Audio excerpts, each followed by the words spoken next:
Due to the graphic nature of this program, viewer discretion is advised.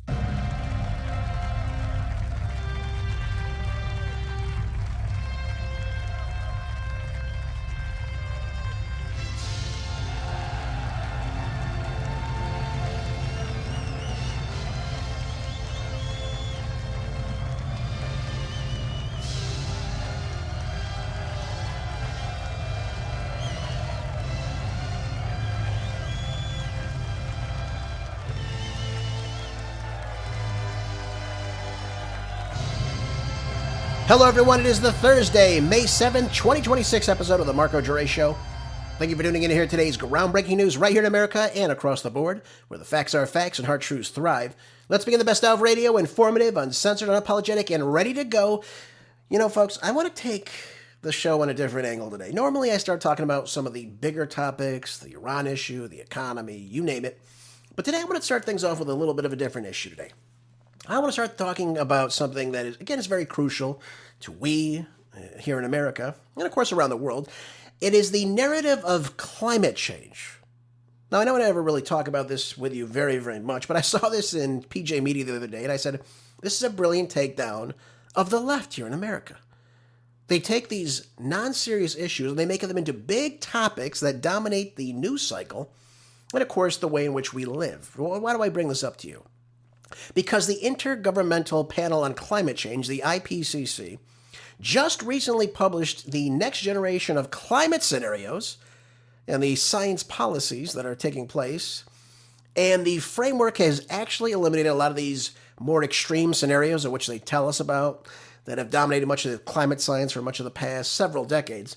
You know, that would be the Earth is going to turn into a frying pan. Remember AOC kept talking about that about 5-6 years ago? Will become a frying pan if we don't do something soon. You hear people like Bernie Sanders, if the overall core temperature of the Earth rises, 1 degree Celsius, everything on the Earth is going to simply vanish, out of thin air. All these things that don't make any sense, first of all. That's a big problem, too. First of all, none of these things even make any bit of any sense. The problem here that these people can't get around is the actual climate science, ladies and gentlemen, which most people don't even really discuss. When they're asked about these topics, sometimes people just brush it off. But the ardent climate zealots, they tend to go with the more extreme issues. If we don't do something now, in 5 years, 10 years, we won't have an Earth if we stay on the right path we're on. So, the IPCC, and of course the broader research science, has actually defied a lot of their previous models, which have given us a lot of these insane scenarios.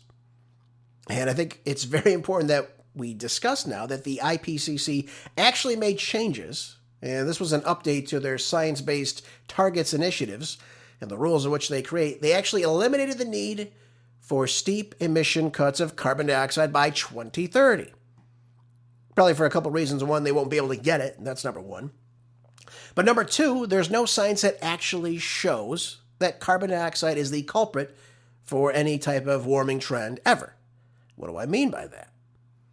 Well, folks, if you look at something like, for example, the Vostok ice core sample study published back in 1998, I believe it was, Dr. Michael Savage brought this up on a show years ago. And I've since read the report. It's a brilliant takedown. It's a couple different researchers. I think it was French, Russian, American scientists. They all went down to Antarctica. And they drilled into this ancient lake called Lake Vostok.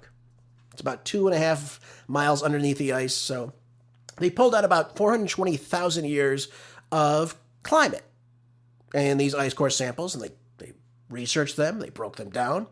And what they found was, when you look at warming and cooling trends at that time period, what they found was, in any time there was a warming cycle, or a warming trend, if you will, the levels of carbon dioxide and their rise lagged for about 800 to 1,300 years. So, folks, that just totally debunks the whole myth that carbon dioxide is causing warming or will cause a global meltdown. Doesn't make any bit of sense. And the idea that we're going to be labeling carbon dioxide as a poisonous gas in the atmosphere, when it's a greenhouse gas, when it's necessary for all life on Earth, the carbon atom, we need carbon dioxide. Without it, we would not survive, folks. And this idea we're going to have 0% emissions of carbon dioxide. It doesn't make any sense. But furthermore, the idea is that carbon dioxide is going to cause all these issues. First of all, there's nothing that even indicates that is even close to being true.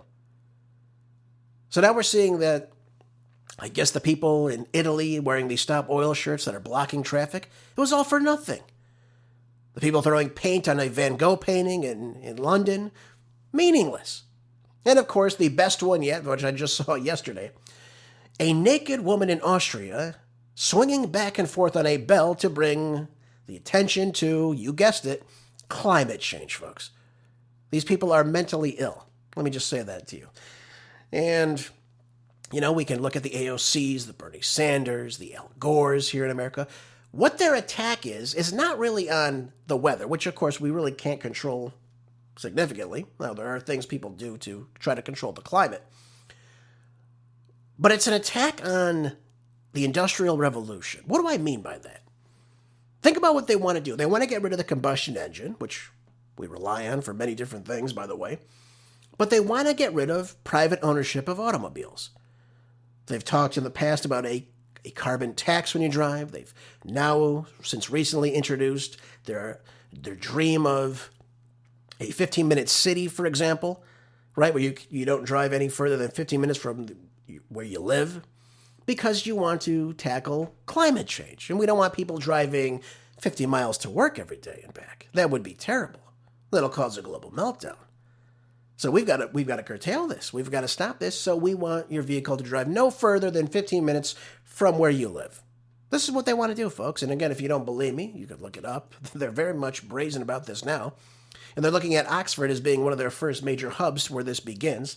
And they have other locations all around the world where they want to do this 15-minute city, where you live in this 15-minute little bubble around where you live. So there's no need for you to go further than that. Isn't that interesting? And then this is at the same time where they want to put a kill switch in your automobile. And that is, in the case of, for example, of course, we're living in this constant police state now, where if the vehicle believes, you know, you look like you can't drive, you look like you're too drowsy, you look like you might be intoxicated, or maybe you're trying to drive further than the 15 minutes from where you live, your car can just instantly either not start or shut off. Isn't that something nice? It's complete control, folks. That's what it all comes down to. So when I look at the climate issue, I look at this study being referred to in PJ Media, it's just telling us that what they want to do is control us. That's what it comes down to, control. They give you an extreme scenario that has no chance of being true. Remember, the Florida Keys are supposed to be underwater by 2000. They were supposed to be gone. In the 1970s, they said we'll be in an ice age by 2000 if we don't stop what we're doing right now. Well, that didn't happen either. So the extremes don't really happen, right? And they always try to remind us, well, it's a new high today. Look at this, a new high in the middle of summer. Oh, yeah. How much hotter is it? Well, it's only a degree warmer in Fahrenheit. Okay, well, all right. Look, it's getting too hot out. Well, what is too hot? Who's determining what's too hot? Maybe it was too cold a little while ago. We don't know. But if we look at climate in America, or around the world for that matter, climate is relatively stable, and it has been for quite some time. So these ideas that because it's a little hotter on one day, or even if it's a little cooler on one day, doesn't mean we're headed toward these drastic scenarios where the world is ending, folks. And I want to bring this up. And by the way, they're moving away from this position. I think most people are understanding this. Even Bill Gates of hell recently has come to terms that, yeah, this probably isn't going to happen. Probably because they're not making much money on it anymore.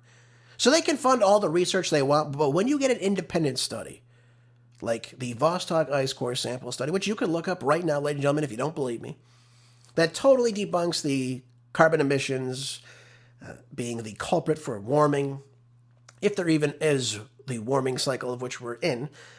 Anything we read now indicates that we're probably going to be entering a cooling phase, because that's what the world does, folks.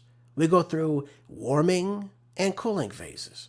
Now, sometimes there are extremes, or ice ages and what have you, but we're not reaching that level anytime soon. And even if we were, we would just be using our ingenuity. We would get around it some other way.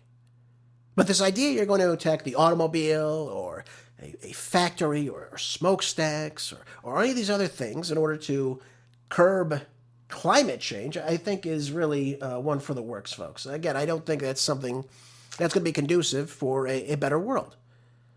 But again, the idea of sea level rise, we don't see this anywhere, folks. And certainly nowhere is meaningful in the world. They try to use examples, and by the way, I've seen some of the propaganda they push out.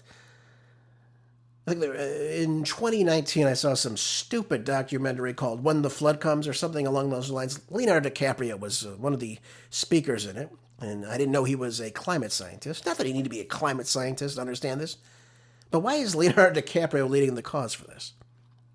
When he has a private jet he flies over the world with. Okay, well, that's beside the point. When the flood comes, where are we seeing sea level rises in the world, folks? Or where are we seeing? I'm very open to it. Where are we seeing sea level rises where the shorelines are receding? Where are we seeing this? Nowhere. Anywhere they look now. And again, you can go back, look at pictures of the coastlines from 100 years ago, 1800s, wherever you want to look. It's relatively exactly the same. In any place they meaningfully look at these things, it's like a millimeter difference. Sometimes it's higher, sometimes it's lower. A millimeter. So the change is almost non-existent. It's immeasurable.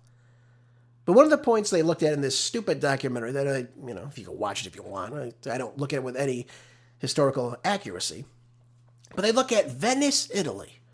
And they say Venice, Italy is sinking into the ocean. And that's their proof for climate change. And then I had to stop and think about it for a second. I said, wait a minute. Venice, Italy is built over the water, folks. It's not built beyond the water. It's built over the water. And so, they point to these things. They look at parts of the infrastructure that's maybe sinking, and they say, well, this is climate change. See? It's so ridiculous. So ridiculous. So I wanted to start with something a little kind of humorous, but also very serious, because a lot of our policy matter is based off this nonsense. And now we're coming to find out that, probably the efforts to push a lot of this isn't really plausible. And we won't be able to survive on this if we try to go down this route. So no, don't listen to the Bernie Sanders, who probably can't even understand how to even find a scientific study, let alone understand it. Or the AOCs and those people like that. They're not serious people. Neither are any of these climate alarmists, these protesters, the ones that I just listed to you. They don't matter because they don't understand anything. They hear a narrative and they run with it. Okay, they become vegans because of this reason or that reason. Whatever they want to do. It's up to them. I could care less personally. But these people that are 80 pounds blocking traffic, folks, get out of the streets. All right, you don't have any right to be in the roadway. All right, now if you want to stand on the side of the freeway and say stop oil, stop climate change, okay, what are you doing to stop it other than standing here? Why are you just blocking traffic for automobiles? What about the other 144 different things that oil is a part of? Why aren't you protesting that? Why not? Huh? Of course, they have no answer to that. They don't know anything. So the fact that the IPCC now is indicating that a lot of this stuff is non-scientific, it's not going to happen, it's not alarming, I think is a very good thing that we're coming to terms with this, that a lot of these things are lies, folks. And again, a lot of it is just simply, as I've said before, a way to control us. And that's what it comes down to, folks. It's all about control in the end. So they can come up with a new high scenario risk in the future. But I think we need to be aware of the real data, of the independent research that people look at, not what the doomsdayers, they fund this. Because a lot of times you can do research on climate, but you won't get the grants unless you produce the outcome. And we've seen this in the past too. We've seen it with food. They want you to buy more bananas, so they throw this data out there. Having bananas with your cereal and a glass of orange juice is a great thing. Oh, you got to get to it. And you realize you're just consuming nothing but sugar, which is not good for breakfast. Certainly nothing good to break your fast. But this is what they do. This is why they get these advertisements. They do these studies based on these things, and they tell you to do X, Y, and Z. But it's not really scientific. That's a problem. So I wanted to bring that up to you folks. I thought you'd all find that very, very interesting and humorous, of course, that, climate change, the topic of climate change, and of course the world ending by 2030 if we don't, get rid of all the automobiles is what it normally was. A bunch of nonsense. Balderdash, if you will. All right, folks, let's move on. Let's not waste any time. Let's get on to some more very pressing topics today on this Thursday broadcast. And I want to talk with us about what's taking place with the war in Iran. Are we coming close to the war ending? Is the war ending soon? Is it going to be extended? Well, The Hill has an article. I think that makes my point very, very clear. And it says here that the Iranian officials are now calling the reported peace proposal that Americans would like a wish list. And I tend to agree with it because you know my position. I don't believe what we're hearing from the right, that we're winning this conflict, that the war is in our hands, we're holding all the cards. It's the Iranian economy that's collapsing, and their military is collapsing, and they don't know who the leader is. It's a bunch of nonsense. Let's put it to rest, folks. It's a bunch of nonsense. So let's break this down today. An Iranian official on Wednesday called a reported peace deal to end the war to the U.S. war against Iran as the American wish list. And this Ibrahim Razi, I think it's Rezai, I believe is how you say his last name. Forgive me if I'm saying it wrong. But he's a spokesperson for the Iranian parliament on national security. So I think he would know what's going on in his country.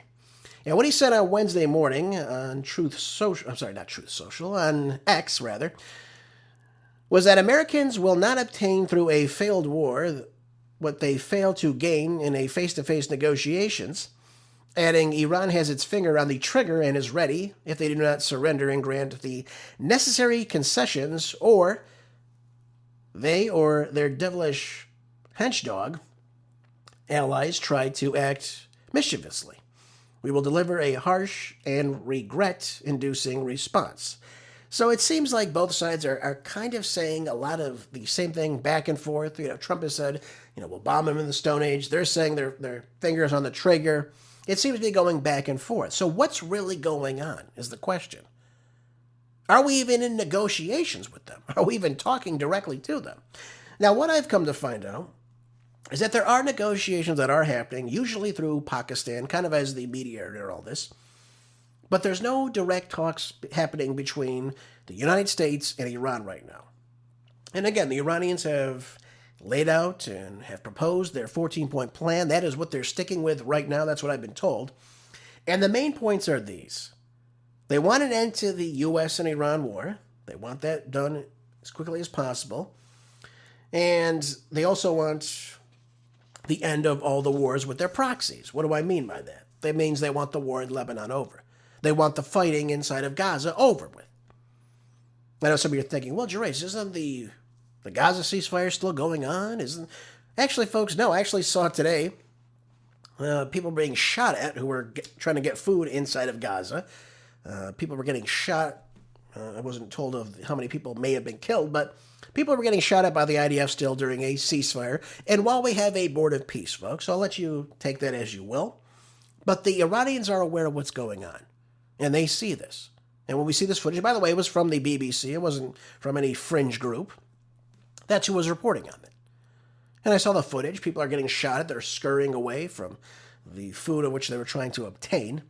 And I'd heard this report in the past as well. What the IDF does, they throw food out, right, from one of these food trucks or one of these food centers. And what the people do, they'll fight over it because, of course, they want to get access to it. And what they do on the way is that they shoot at these people, too. It's unbelievable. It really is. So that's an issue. We know that the fighting is taking place still inside Lebanon, even though there's supposed to be another ceasefire, which, again, I've told you in the past, Israel doesn't honor ceasefires. They don't honor them. That's why they're still there. They're still bombing inside of Beirut. I saw a bombing that took place, I believe it was today, outside of a gymnasium.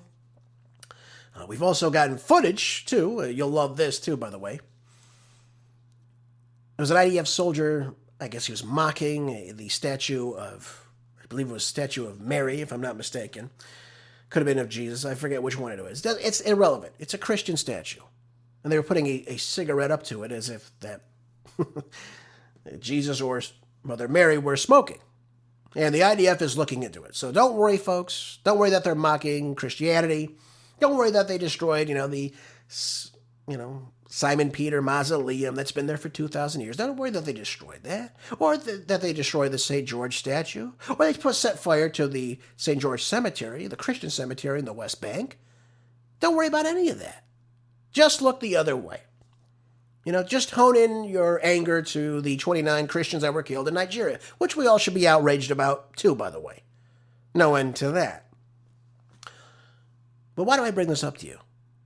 Because we're outraged when it's in Nigeria, of course, when it's Boko Haram, one of these fringe jihadist groups, and we ought be. It should be over with. We don't want this to happen. But why do we turn a blind eye when it's happening inside Lebanon to Christian monuments or statues? Or if somebody's beating a crucifix statue with Jesus on it? And we sit there and go, oh, no big deal. No big deal. Our Christian statues or churches have been destroyed by the IDF and nobody says a damn thing about it. Why not? What's wrong is wrong, and that is absolutely wrong. And we as Christians and Catholics, we should be outraged by this as well. And I'm really sick and tired that the IDF simply gets a pass simply because they're our so-called greatest ally. I've had enough of this nonsense. But anyways, back to my original point, the Iranian proxies, their wars with the Israelis, they want that over as well. That's part of the negotiation.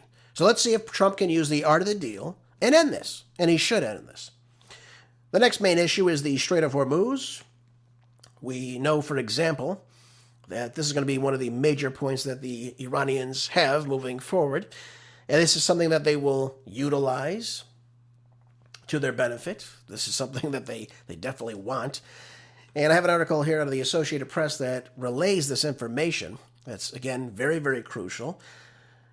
And they are going to actually create now a government agency to vet and to tax vessels that are seeking passage through the crucial Strait of Hormuz. This, obviously, we know is a major shipping lane for the Gulf Arab states. It's very important, obviously, to the Iranians as well. And they're looking at how to utilize shipping data and using companies and how they're going to be paying to get through this Strait of Hormuz, which, again, I will rely to you, folks. I know you're hearing that the Iranians are holding everyone hostage. How dare they? If they had a nuclear bomb, look, imagine what they would do then. And then I have to bring your attention to the main fact, folks, is that everything up to 12 miles from your shore is not international water. It is your territorial water. Everything beyond that would become international waters. Here's the problem. The Strait of Hormuz is only 21 miles in diameter across from the Iranian coast all the way to the Omani coast. And who's playing ball with the Iranians right now? It's the Omanis. And when you traverse the Strait of Hormuz, you're mainly traversing it and crossing over on the Iranian side, which they can control. So, I don't see them ever denouncing this. I think they will keep this moving forward. They're very adamant about this. And I think they're going to control this, folks. I don't see them letting this one go. I think they will absolutely 100% control this, formalize the control over the channel now. Obviously, it's raising concerns for international shipping.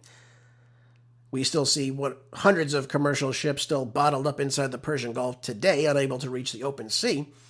But here's what they want to do. The Iranians are calling for any ships that want to cross. This is what they're saying right now. They have to contact the Iranians with a priority payment in the the national currency. That would be the rial. And they're going to go through what's called the Persian Gulf Authority. And what they do is they have to send an email. The shipping company would send an email. They would then pay the toll, which is $2 million in the Iranian rial.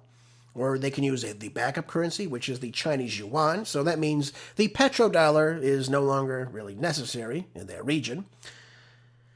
And any nation involved in attacking Iran, that would be the Gulf Arab states that helped bolster the U.S. attack on Iran, will have to pay for damages first. I don't know how that process will work. That's what I'm being told of right now. So, it seems like moving forward, by the way, we still have the mines in the region, the mines that the Iranians have put there. And that's going to take months to get rid of those, too, by the way. So that's not going anywhere anytime soon. Let's just make sure we're very much aware of this, folks, that the Strait is still very much controlled by the Iranians. It hasn't been going anywhere. And I want to make that very, very clear to you, because moving forward, they will collect those tolls. They are. They're just simply the way it is. And by the way, Operation Epic Fury ended, right? Rubio said it was a great success. We achieved the objectives of that operation. I don't know what we achieved. We didn't get regime change. We certainly didn't get an end to Iranian enrichment of uranium. We didn't stop their ballistic missile program. The Strait of Hormuz is still much in their control, I would have to say, if they're making these proposals right now. And we know that the insurers in the region are telling their ships to stand still right now. So I think the Iranians are going to come out and say, if you want to pass through, here's the method of what you can do. So if you're a UK ship, if you're a French ship, if you're an Indian ship, here's how you get through the Strait of Hormuz. Here's how you do it. And you will pay the fee to get through. And we will work with the Omanis, who are very much aligned with us on this, and we will both control it. We'll figure out how to utilize that, but this is how you will cross the strait from here on out for the foreseeable future. That's how they're going to maneuver through this. So that's obviously one of the main discussions of which they're talking about. I don't think that's going to go away anytime soon. But the other third very important topic of which they're discussing in this 14-point plan is the nuclear deal itself. Now, I think it'll be something similar to the JCPOA. That's what I've said for quite some time. It'll be a version of it, which Trump denounced completely. And again, I always found that interesting. We got rid of the JCPOA, which prevented them from building a nuclear bomb. Now, whether you like the deal or not, it was something to put a check on the Iranians, which they agreed to. And they agreed to a certain level of enrichment. They agreed never to build a nuclear bomb, which they've already said in the past they didn't want to build. So you can take that as you will. Again, I know you hear people like Rubio get up and say, well, they say they don't want to build a bomb, but they do want to build a bomb, right? They have these nuclear facilities, and they're underground, and they don't have access to them. Okay, so then where's the proof they're building the bomb then? And again, why would they enter the JCPOA in 2015 if they had these aspirations? Why would they do that? It doesn't make any sense, folks. And by the way, we ripped up that agreement in 2019 under Trump's first term. Why'd they build it then? There was absolutely zero, and I mean zero, legal binding for them not to do it. Why would they also join the non-proliferation? Why would they be a signatory of this if they were going to build a nuclear bomb surreptitiously behind everyone's backs? And by the way, I'll just let everybody know right now, Israel, who we know has nuclear technology, it's not unheard of, they do not sign to the non-nuclear proliferation treaty. They are not signatories of it. So why aren't we calling to inspect their nuclear facilities? I don't understand this. It doesn't make any sense. If we're against nuclear proliferation, why not have the Israelis sign on to it too? Why not inspect their nuclear sites and their stockpiles and their enrichment levels? Doesn't make any sense, does it, folks? So, let's just be very clear about where we are on this. And by the way, I don't think we're going to get zero enrichment from them. Rubio has hinted at that. Again, I don't see that as coming to fruition. I don't think they will agree to that at all. And they can use the point that other countries, they have nuclear enrichment to a certain degree, but they get their enrichment from other countries. Do you think the Iranians right now, the way that they've been attacked twice by the U.S., would believe, for example, if we gave them the enriched uranium, that we would follow through on our agreement to them? Of course not.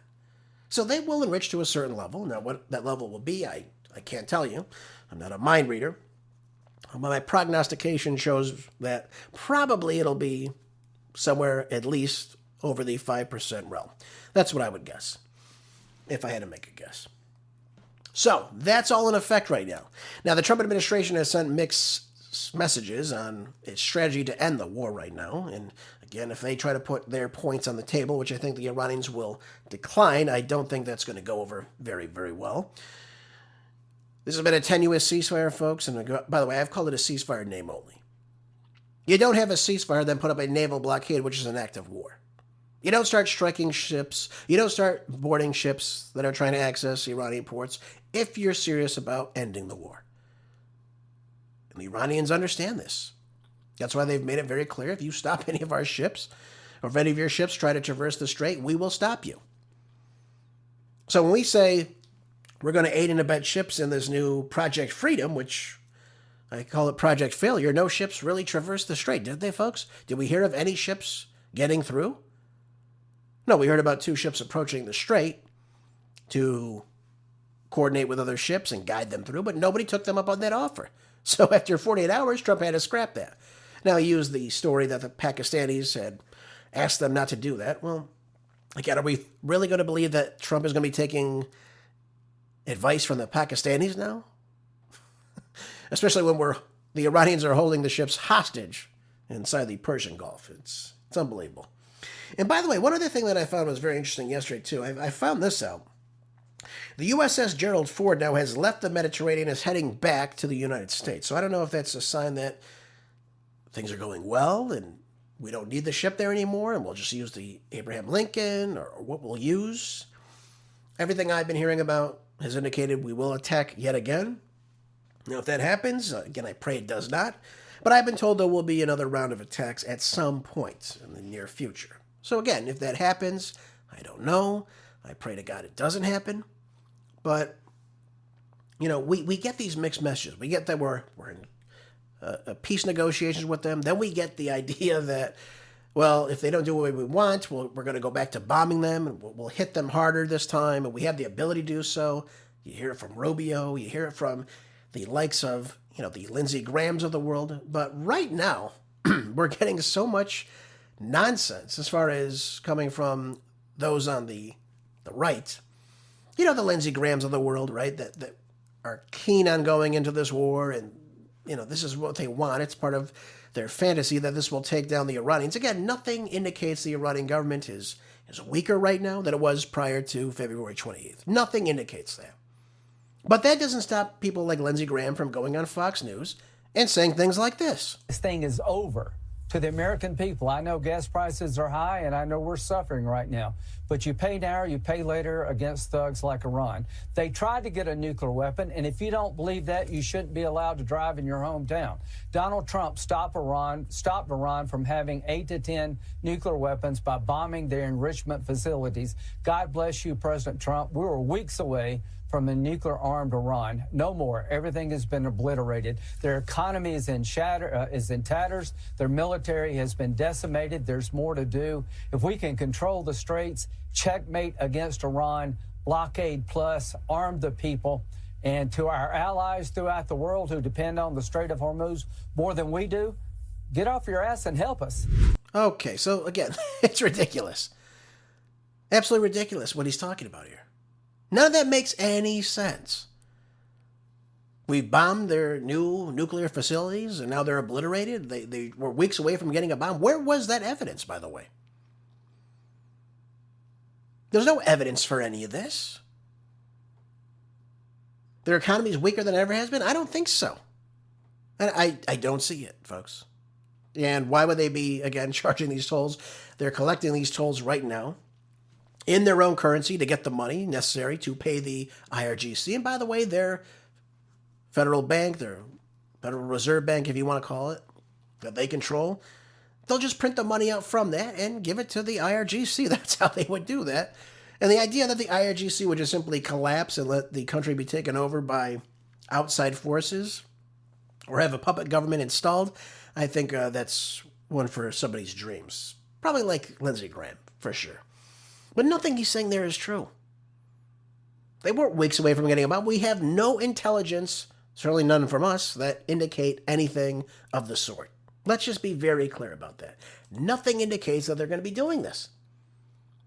That's why none of it makes any sense. Why twice would they come to negotiations with us to stop them from building a nuclear bomb if they're building a nuclear bomb?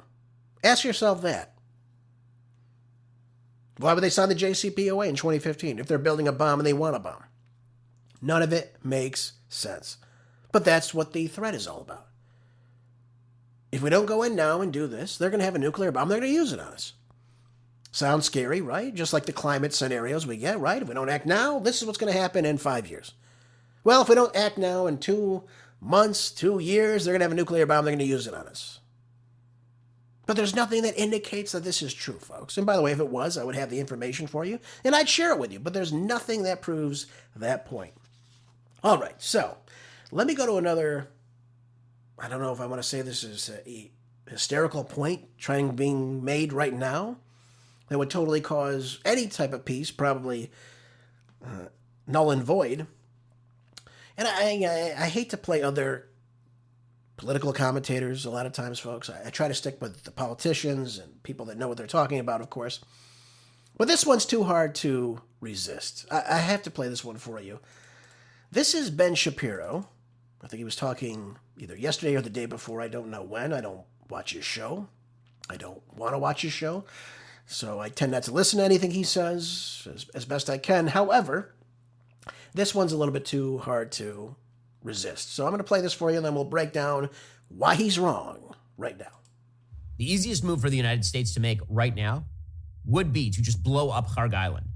Kharg Island, you could do an amphibious operation there. It's a lot riskier. Or you could just blow it up. And that means that Iran has no refinery capacity. And that means their economy is basically sunk for the foreseeable future, which means the regime has no money to pay its own people. Now, he has these claims now that if we bomb Kharg Island, the Iranians will have no oil refinery active. It'll cause collapse. It's the best thing we can do. It'll end this war right now. They'll come right to the table, give us everything we want. The war will be over. We'll be the victors, of course. We'll get regime change if we want at this point. That's how good we are in this conflict. Now, the claims that if we bomb the not Kharg, it's Khark, Ben, but just so you know, that their economy will collapse. Now, forget that it's a war crime to hit these energy sites, by the way, and of course, if it's necessary for civilian use. And despite the fact that this is an illegal war of choice, that is Netanyahu's choice, by the way, just so we're all understanding this, would this tactic actually work? Let's just go with that scenario. Forget that this is illegal to do these things. Forget that it violates international law, which we sometimes go with, sometimes we don't go with. But would this tactic of bombing Khark Island actually work? Now, unfortunately for Ben Shapiro, and showing his vast ignorance of Iran, here's why. Here's why this would not work. Here's why this would totally obliterate, so I'll use the term obliterate, any type of peace negotiation with the Iranians. First things first. Khark Island is not a refinery. They're not refining oil on Khark Island. It is an oil export terminal. That's what it is. They're not refining oil on Khark Island. They are storing it on Khark Island. That's number one. Number two, they have 10 to 12, I believe, major oil refineries all throughout Iran. Okay. And they have no less than 8 major oil export terminals. So Khark Island isn't even the only oil export terminal they have for use. Now, it is their biggest one, but it's not their only option. And by the way, if you listen to yesterday's show, you heard me talk about how the Pakistanis have now opened up major transport lanes into Iran so they can travel through railway and by road. They can do those things. They could also use the transportation, the railways with the Chinese. So they could put the oil on a freight rail and use it that way to get the oil to China, if that's what our ultimate goal is, to block China from getting cheaper Iranian oil that we have sanctioned so much. That's another way they can do this now.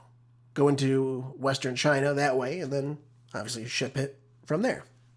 And by the way, the time to get it there would be much, much quicker than if they were to ship it through sea. So, would this even work? Would bombing Khark Island even work? It seems to me this would be a major misstep by the Trump administration because they have other ways in which, first of all, they can transport the oil should they need to. Of course, we would destroy a lot of their oil, which I don't know how beneficial that would be when we've already seen 20% of the global oil supply choked off. So would bombing Khark Island do anything other than piss off the Iranians? Probably not. Probably not. And people like this less than zero think that, this illogical step is going to win us the war. It's not.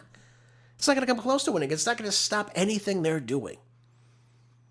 So I don't know where they get off saying these things, these ridiculous things, from Lindsey Graham talking about blowing up things and, of course, talking about arming the people of Iran now. We've already tried that. How did that go for the Kurds and the Baluchis and the MEKs? How did that go for them, Lindsey? How did that go? Right? I think they put that down pretty quickly. I think so. And now Ben Shapiro's talking about bombing Kark Island. Amid negotiations again? Amid peace talks? Why would we do these things and expect a positive outcome from this? It's ridiculous, folks. Let's stop with this nonsense. And by the way, these are people that have access to Trump. And he hears these lunatics that have no understanding of Iran. And by the way, I'm not an Iranian historian, but I can look at the information, folks, and I can look at the facts. And obviously, bombing Kark Island, while it may stop certain transport for them, is not the only way they can get oil out of their country. And by the way, now they have a brand new Caspian oil refinery, so they can put that through the Caspian Sea, and they can go north to Russia. And then Russia can transport or utilize that oil or buy that oil or do whatever they want with the oil. So I don't understand these positions, folks. That's what I'm trying to get with. I don't understand these positions these people make. And I don't see the Iranians caving. That's just what I see as of right now. And one thing I do want to talk about before we move away from the Iran war, again, that I hope ends sooner and that we do not go and attack them yet again. I think that would be a very big problem if we did that. This is out of Reuters. And it says here that a Chinese-owned oil products tanker was attacked near the Strait of Hormuz on Monday. And this is per the Chinese media outlets, saying that President Donald Trump launched a U.S. plan to help stranded vessels, but suspended it a day later. We know that. It was Project Freedom. So that's over with. But what happened was the ship was hit. We don't know who hit the ship. This is a problem.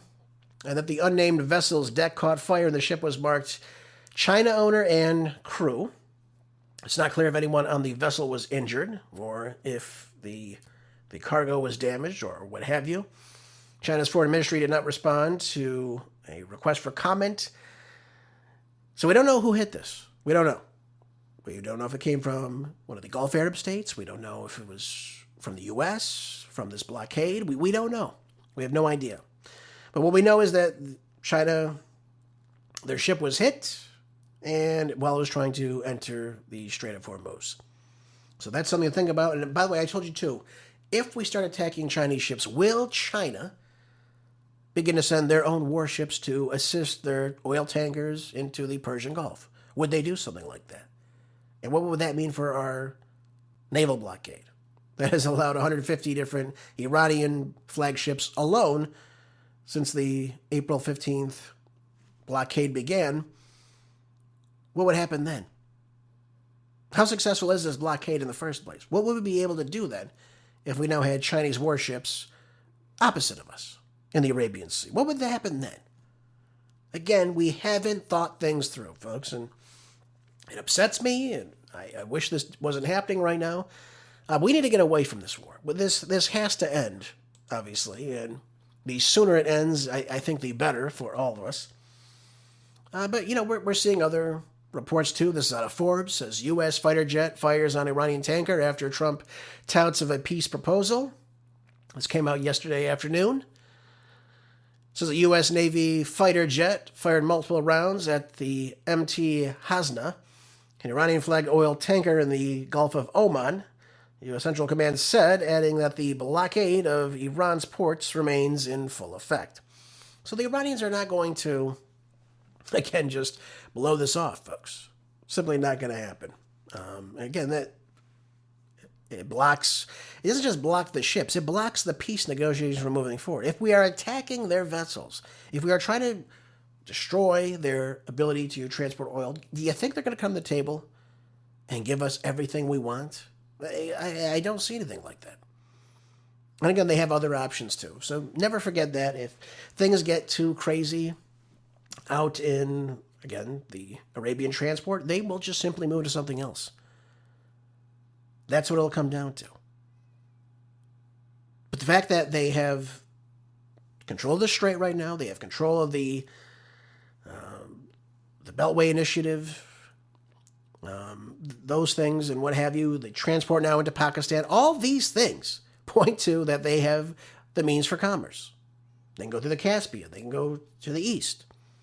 They can get to India that way too, by the way, if they choose to do so. So they have options. And of course, they can collect those fees from the Strait of Hormuz. So all this is in effect, and we're not stopping any of it. Nothing. It's not like things are going back in our favor. It's not like they've opened up the Strait now, and we've got oil now transporting all throughout the world again. It's not happening.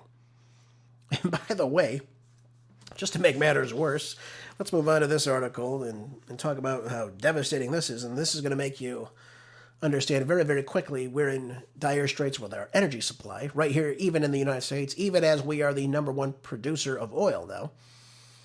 It's out of Bloomberg. It says that the Trump administration is now studying using oil under land at U.S. military bases and other Department of War sites to help the nation's depleted energy resources, according to a person familiar with the matter.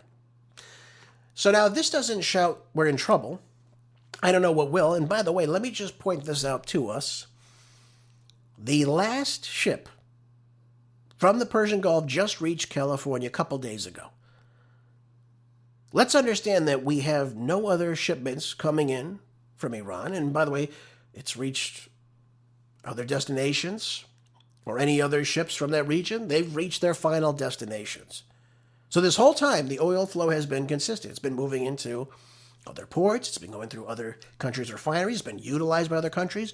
But right now, we have roughly 2 months of zero traffic, primarily. Now, we know other ships have been going to and from locations from Iran and other ships that have paid. But we know for a fact that that flow is shut off. And it's been shut off for quite some time. And those refineries are offline. And that's why you had groups like the IEA coming in and saying, listen, these countries in OPEC, you got to start going into your strategic petroleum reserves now. We got to start getting oil flowing through because we don't have anything coming in. Because, of course, you're producing in your own country and you refine it there and you have it for, civilian purposes or military purposes there. But a lot of countries don't have that. A lot of countries rely on the Gulf Arab states, for example, what comes out of the Persian Gulf. And this process has been shut off now. We have not seen the cutoff of the 20% until about right now. We're going to start seeing that in the prices. We will see the prices starting to go up. We're already seeing gas in America at $4.55 on average. Yep. So it's starting to set in. We have not seen the end of it yet. Gas prices haven't been this high since July of 2022, by the way. Do we want to go back to that? I don't think so. Now, no decision has been made on the possible initiative, is what the spokesperson said. But this comes as a time when the administration has vowed to use its innovative ways to kind of refill the strategic petroleum reserves, which, of course, we know Biden depleted. Right? Remember back during his administration, he started going into the strategic petroleum reserves to get oil on the markets so that gas price in America would be a little bit lower. We know how all that went. It's unbelievable. But we've got to understand something, folks.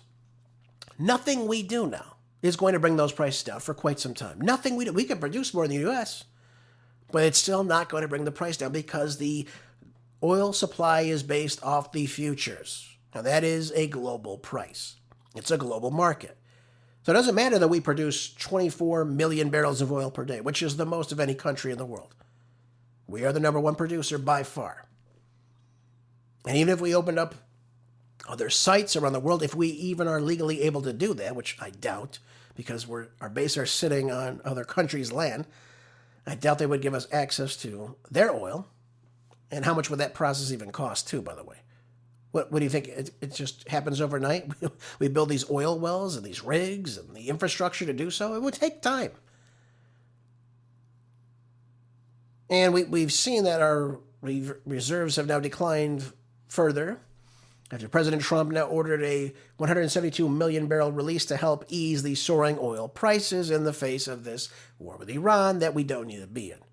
So this war offsets so many different things, and folks, and again, it's going to hit us at the pump. It's going to get worse. And even if we start drilling in other places, even if we open up other permits, it's still going to take time.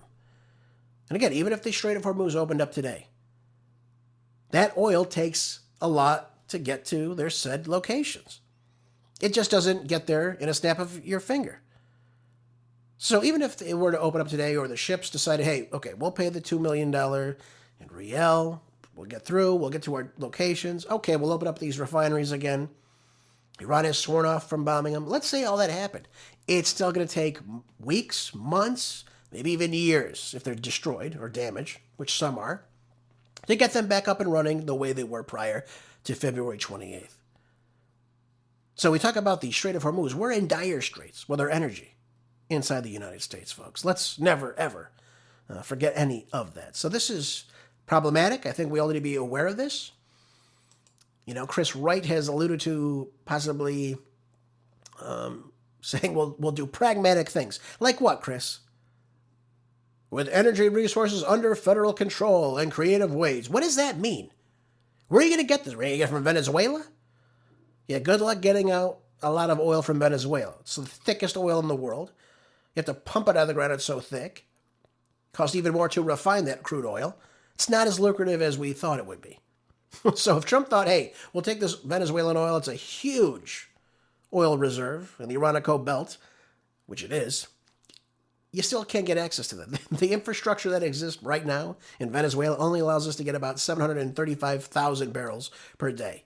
It's not realistic. And that's why you had the CEOs of the various oil companies in the United States saying, yeah, this is kind of uninvestable, folks. It's not something that's going to happen overnight. I don't even know who wants to take up investing the $183 billion to get this oil out of the ground now, even if Venezuela were to allow us to take all of it. It's not that lucrative. And then you have to put it on an oil tanker. You got to bring it to the U.S. You have to put it through a refinery. It has to be further refined before you can even do anything with it. So there's that problem as well. So, you know, the pros and cons with it, really not there. But here's what they're telling. Here's what Wright told the Wall Street Journal. We have military bases or facilities that are in the middle of oil fields, but there is no development under those resources. That's crazy. It's right there. We'll see some creative things. So are these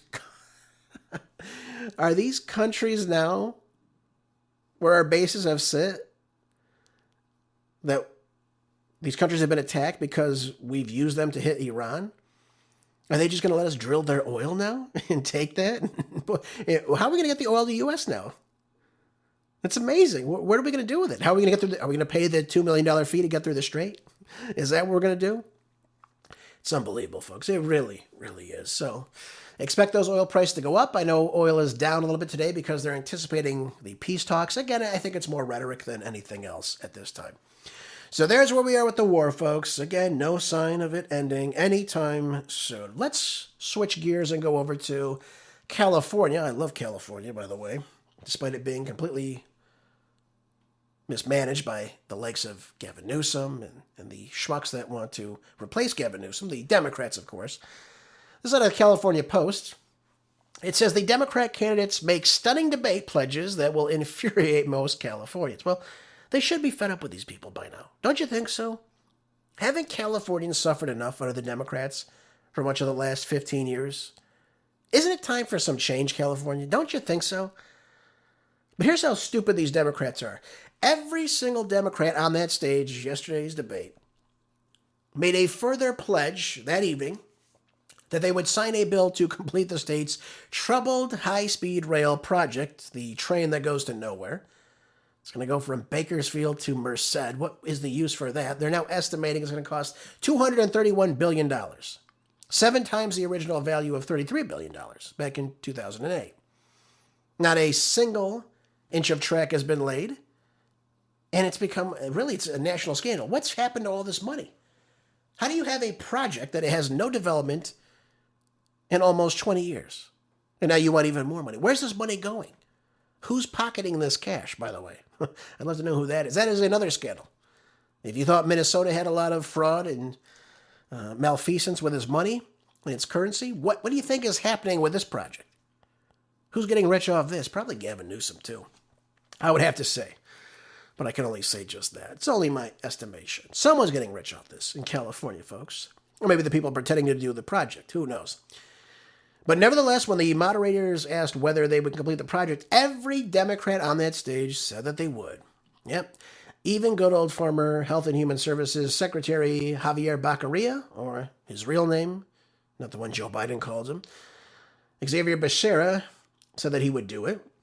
And then San Jose Mayor Matt Mahan, who has no chance of winning, so that he would ease the regulations first, but none of them called to end it. Yep, because they want it, because they know there's money involved in it, right? It's a stupid project. They can tout this as, being innovative in California. It's not going to work. They could look at China, what they do with their high-speed rails, which they get up and running in no time. We can't figure it out, though. That's California politics for you. But one thing I thought was really interesting, too, in this debate, too, yesterday evening, there still really isn't any major Democratic frontrunner yet, which I find really fascinating. Tom Steyer kind of jumps out ahead, but he's not that popular. He really isn't. I'd love nothing more than if both Chad Bianco and Steve Hilton were to win. I think that would be the most greatest outcome of all this. But all these candidates are really lukewarm. They're lackluster. They don't really drive a lot of momentum behind them. None of them do, right? You have billionaire Tom Steyer. He's an idiot, by the way. Once it was known that he was taking, money for oil investments and getting rich off that and private prisons, I think that totally put a damper on his chances, despite all the money he's throwing into this race right now. Xavier Becerra, another one, quiet, not really, energetic. He's not a Gavin Newsom. Gavin Newsom had kind of the throw to it, right? He can throw out the words. He sharp and crisp with what he says, even though it's a bunch of nonsense. Right? He's got the look, got the hair gelled back. He's known already because he was lieutenant governor, former mayor of San Fran Schmucko. But no one else has that drive, right? They don't have the name recognition like the Newsom or the Jerry Brown, all right? Most people don't know who these people are. That's I think, is the biggest problem of it all. Beside the point, every single Democrat on that stage said that they would allow men to compete in women's sports yesterday. They made that very clear that they're very much in line with mental illness, of course. And here's the best part of all this. I'm going to play this for us, even though we're running out of time on today's show. I really got to get to this, though, because you're going to want to hear this. Every single one on that stage said in one way or another that they would allow illegal aliens to continue to access health care in the state of California. The state of California should be the ones that are putting up the money for it. Can you believe this nonsense? In a time when the state is broke beyond all measures, they still want the state of California to find ways to take taxpayer money and to give it to illegal aliens. Let's listen to a little bit of these exchanges. To clarify, Mr. Steyer, on the question of health care for the undocumented, I said everybody in California has a right to health care. And let's answer California this out. Should fund that. The truth of the matter is, immigrants built this state. Immigrants make this state run. Yeah.